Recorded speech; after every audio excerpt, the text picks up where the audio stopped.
A while back, my brother married a woman who had an 11-year-old son named Billy. A year later, my sister-in-law gave birth to a little girl.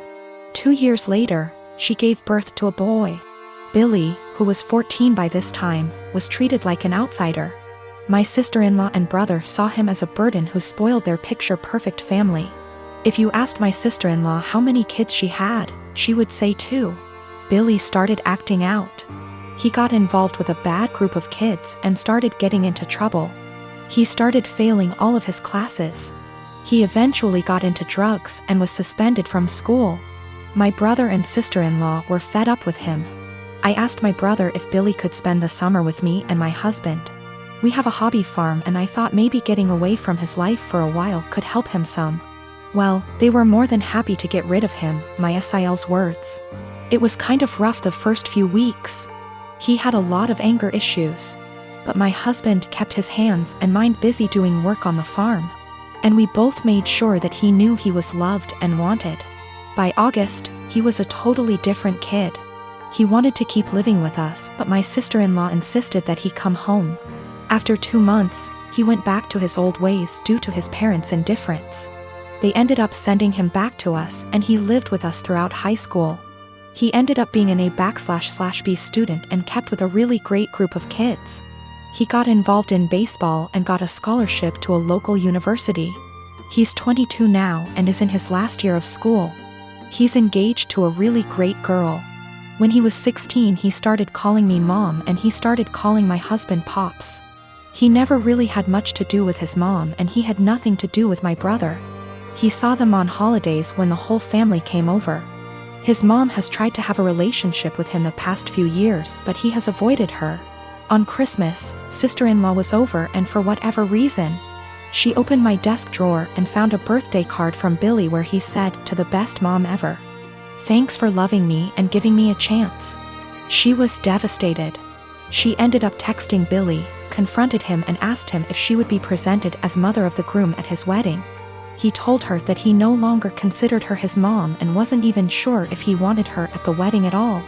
My sister-in-law is now insisting that I make it clear to Billy that I am not his mother and that he is not to refer to me as such. My brother is also very upset with me.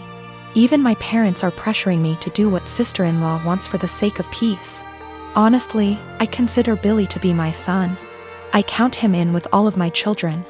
I feel like telling Billy not to present me as mother of the groom could possibly be misinterpreted as me saying that I don't feel like he's my son, and I don't even want to take a chance of that happening.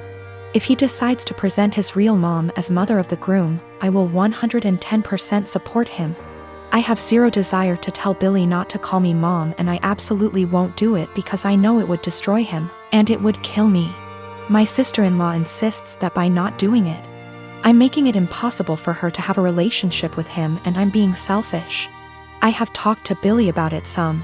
He doesn't like to talk about his mom at all. He basically just said that he doesn't see her as a mom and has for sure decided he doesn't want her at the wedding. I understand and respect that. I am 25 years old, my brother is 22. He lives with me since he moved out of our parents' house. Reasons are irrelevant. I came home to find him with his buddies in my home, getting wasted. I was pissed because he never asked if he could have people over. I'm an adult OP, I can do what I want. Apparently he and his friends were throwing a bullet-dodged party. He had been seeing this girl for a bit. She texted him letting him know that she was pregnant, but planning to abort the baby. She asked if he could financially help her pay for the operation. He blocked her. I was horrified. Apparently he and his brilliant friends decided that she had lied about taking birth control, because it's impossible for women to get pregnant if they're on the pill. I was completely disgusted not only by their ignorance towards birth control and safe sex, but by the fact that he would block a girl and leave her completely on her own to handle a problem that he was at least 50% responsible for. I told him, in these exact words, "Pack your shit and get the out." Obviously more than this has happened in the past. But this was my breaking point. I had tried so hard to bend over backwards for my baby brother. House him when he was homeless, help him get a job, give him rides, only for him to turn out like that? Nope. So anyways, He and his friends stood there like they didn't think I was serious. I said again, all of you get the out. I don't want to see any of you here again. I told him in no uncertain terms that he needed to collect his things and leave. If he was old enough to make big boy decisions, he was old enough to find a place on his own. He straight up said no. So I lost my temper. I grabbed as much of his stuff as I could, crammed it into a suitcase, and put / through the suitcase outside. I shouted that if he didn't leave I would call the police. Fast forward tears and begging, he was finally out. That night I got several messages that I was heartless for making him homeless. The pregnancy wasn't his fault because, 1, it was an accident.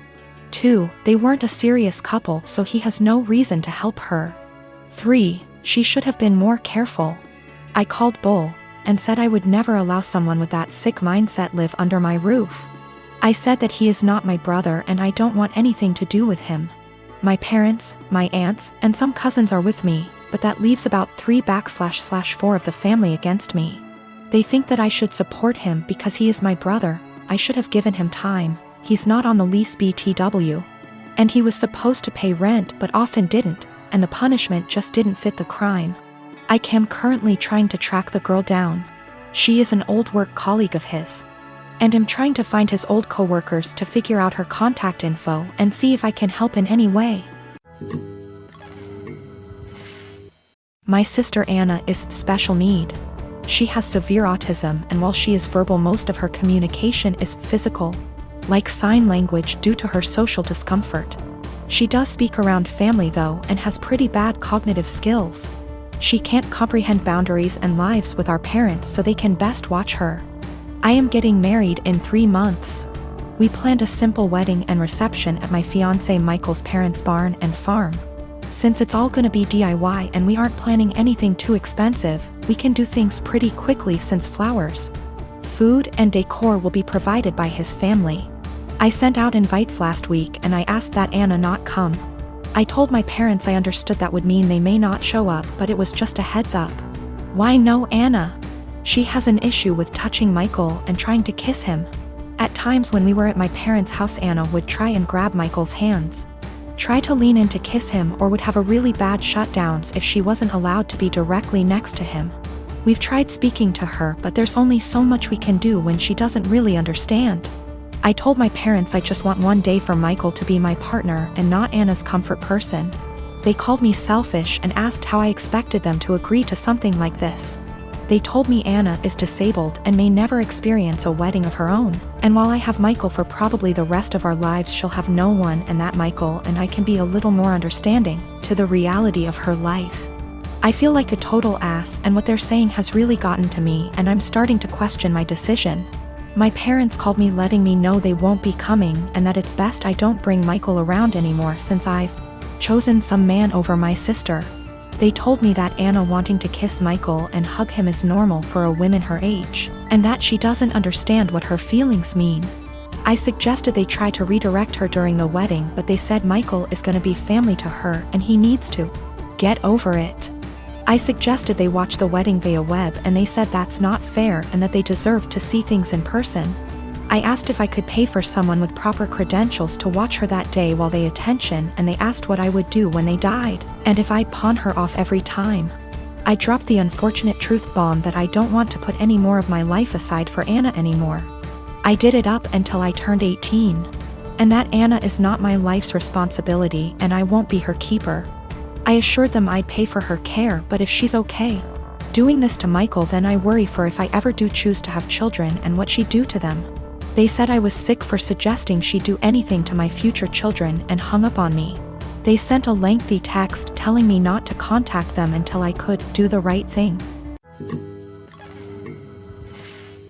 I am a 25 years old female, my girlfriend, Molly, female 27 years old. For the last 6 months started with a joke that I've already made clear that I don't like.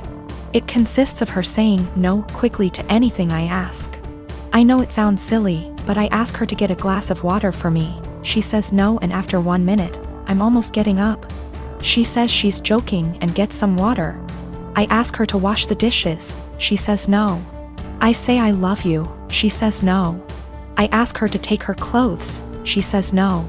Everything is joking, and after 30s//1 minute, she does it, but she is addicted to doing it. I've already made it clear several times that I don't like it, even more so in I love you. She's the only person I can say that. So it's special to me. And there are things that are serious, and I need her to answer seriously. And if she says no to everything jokingly, I can't tell when she's saying a real no. It's already happened. I keep saying this is boring and I don't like it. She stops doing it and goes back to doing it after a week. After a brief discussion because she played this prank in front of our friends, me asking, "Love, can you get me some medicine?"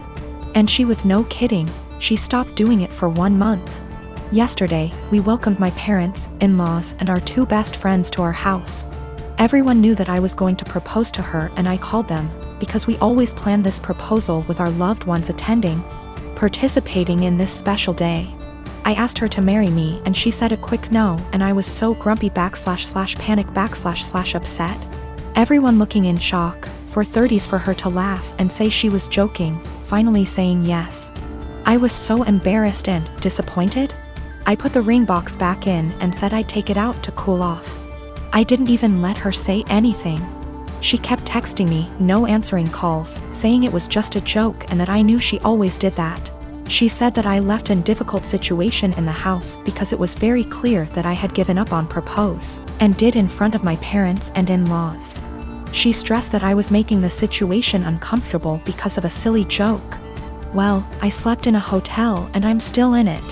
My parents supported me, but my in-laws calling me for giving up on proposing, disproportionately humiliating their daughter.